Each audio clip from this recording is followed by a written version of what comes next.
What's going on, guys? This is Cunine. Living up to the highly acclaimed Solar Jetman is no easy task. However, Solar Jetman handles this and adds even more in terms of gameplay. Welcome to my review of Solar Jetman for the Nintendo Entertainment System. This game was suggested to me by the Retro Gaming subreddit. It was developed by Rare as a sequel to the highly acclaimed Solar Jetman released on the ZX Spectrum. Rare is the same developer that brought you games such as Marble Madness, Wizards and Warriors, and RC Pro-Am. Despite Rare's track record, Solar Jetman was not a commercial success, most likely because the Super Nintendo launched only 1 month later in North America and had already launched in PAL regions. Enemies in this game have superb artificial intelligence, especially for a Nintendo Entertainment System game. Many times throughout playing, I found myself facing a real challenge. Shmup is the genre featured in this game, and it does it exceptionally well. You play as Jetman on a horizontally scrolling, multi-directional shooter, traveling planet to planet, trying to find a missing golden warship piece. Gravity is your main enemy in this game, however there are many aliens and even black holes that will kill you if you don't pay attention. For the most part, the game is surprisingly similar to the Sega Genesis game, Subterranea. On each planet, you must also refill your warship to further the game. Collecting power-ups is also available while exploring each planet. To collect the warship piece, fuel, and power-ups, you must drag them to your warship. This adds a lot of difficulty to the game, because now, instead of only focusing on your gravity and velocity, you must also focus on the items as well. Once you find the fuel and the missing warship piece, you are transported to the Cyber Zone, a minigame where you try to collect 10 gems before the time runs out. If you succeed, your score increases dramatically, and you can use these points to purchase power-ups at the start of each planet. After that, you have the option of continuing to explore or blasting off to the next planet. Each planet you travel to has different attributes such as gravitational pull and size.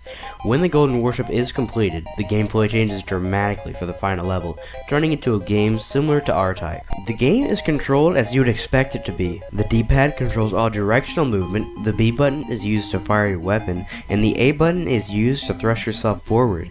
You can hold select to go even faster while thrusting, which is needed to obtain certain power-ups. However, you can only do this for a limited time due to fuel supply. When you press start and select, a map is brought up which can be useful for finding ship pieces and power-ups. Fuel and power-up ammunition indicators are shown on the bottom of the screen for easy access. Saving is subpar at best because it uses a password system instead of an actual saving feature. I usually wouldn't count the password system as bad, but because it was released so late, I would have expected at least a save battery similar to The Legend of Zelda. Your passcode is revealed to you once you die outside of your pod 4 times. Plot-wise, this game is nothing special. The only plot you get is that the golden warship has been destroyed and you must collect all pieces to reconstruct it. It's clear that this game is not focused on plot, but rather gameplay, and it shines at that. Graphics are something done exceptionally well in this game. Whether it be the animation of your pod or the terrain environments, everything is done beautifully.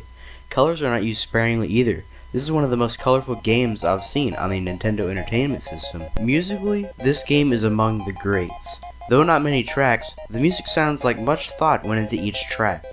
Sound effects are also exceptional, making players feel immersed into the game if they die, for example. Beating the game is very rewarding based on the above average difficulty, but there's almost no replayability featured in this game, mainly caused by the extremely anticlimactic ending, making it feel like development was rushed. Solar Jetman is a satisfying game, and I picked up my copy for around $5. For that price, it's a must-buy for your collection.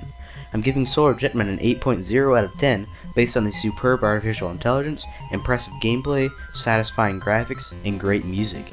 However, this game is not without faults, and some prime examples of this are the sad password system, dreadful plot, and the unacceptable ending.